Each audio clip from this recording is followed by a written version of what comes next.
Hey, Top of your Life's Math Industry, and we are going to take a look at the simple machines. And this video is actually the basic fundamentals for understanding how and why and what physics is. So in the past few videos, we've been learning a lot about how to calculate work, how to calculate power, and also if friction was applied in those problems, then how would that affect the speed, the velocity, the power, and the amount of force you are applying? And sometimes, when you think about applying force on things, since us as being humans, we can't do work without simple machines. But hang on, what is a machine?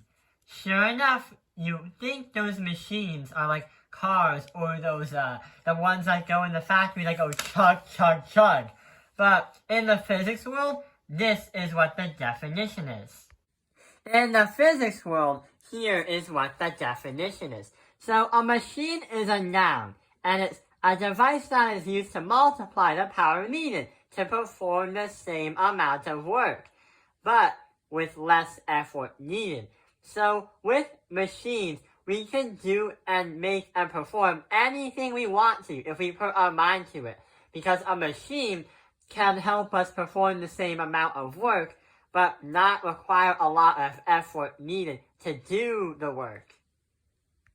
And a lot of the machines that you have saw, like a car, a plane, a manufacturing machine, a robot, consist one or more of these 6 simple machines that we are going to explain. The first simple machine is going to be the inclined plane. And the inclined plane is actually invented by Mother Nature herself. So what it technically is imagine you see a cube right over there.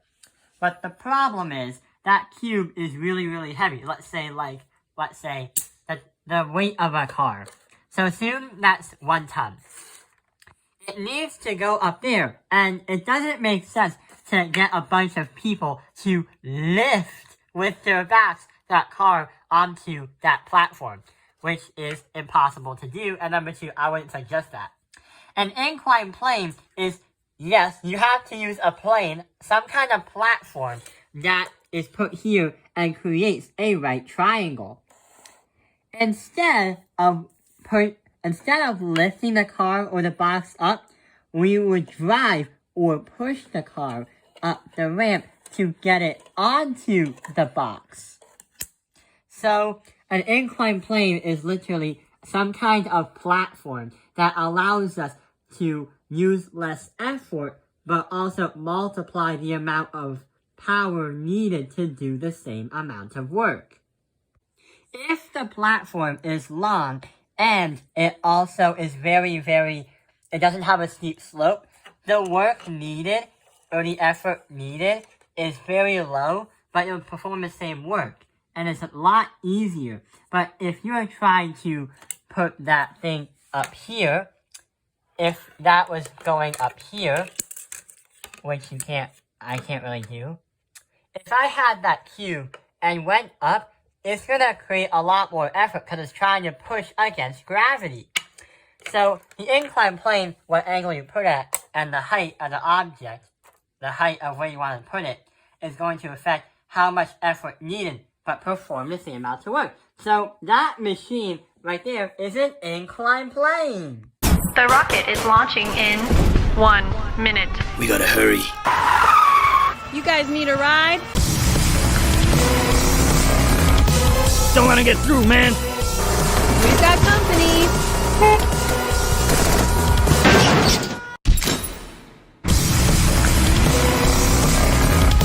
Don't let him get through, man. We've got company.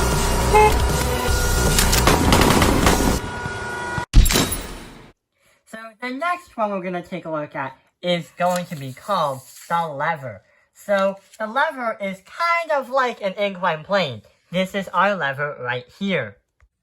So there are 2 parts to a lever. So a lever has a long beam that looks like this, similar to our platform that we used, like this, earlier in the video.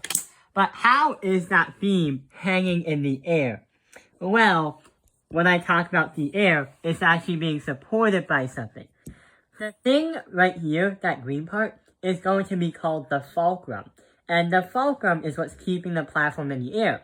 The main use of a lever is to help you alleviate the amount of effort needed to lift up some kind of object. Whether the object is heavy or whether it's light, levers can help you complete the same amount of work. For example, right here we have a balance lever because nothing is on it currently.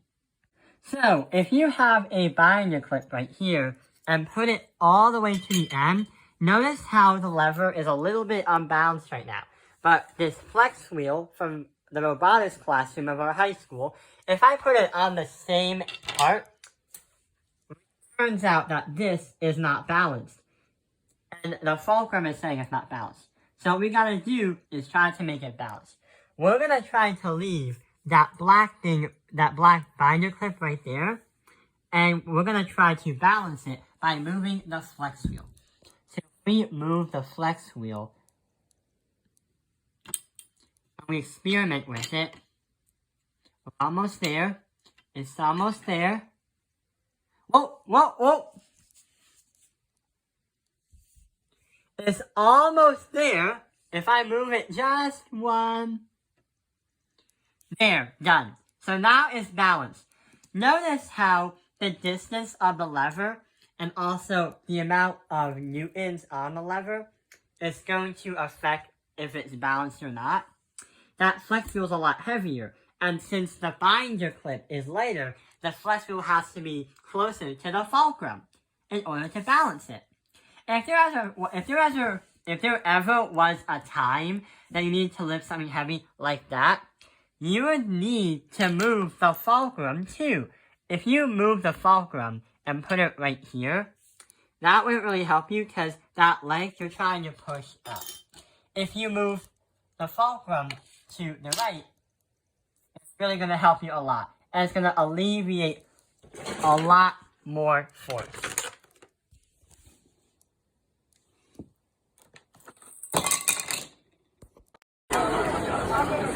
Yeah, go, get it off, get it off.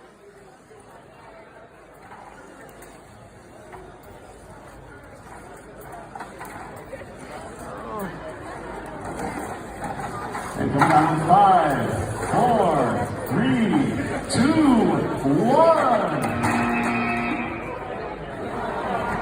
And that did not balance.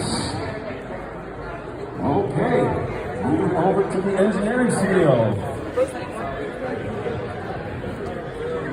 This is Zamorano.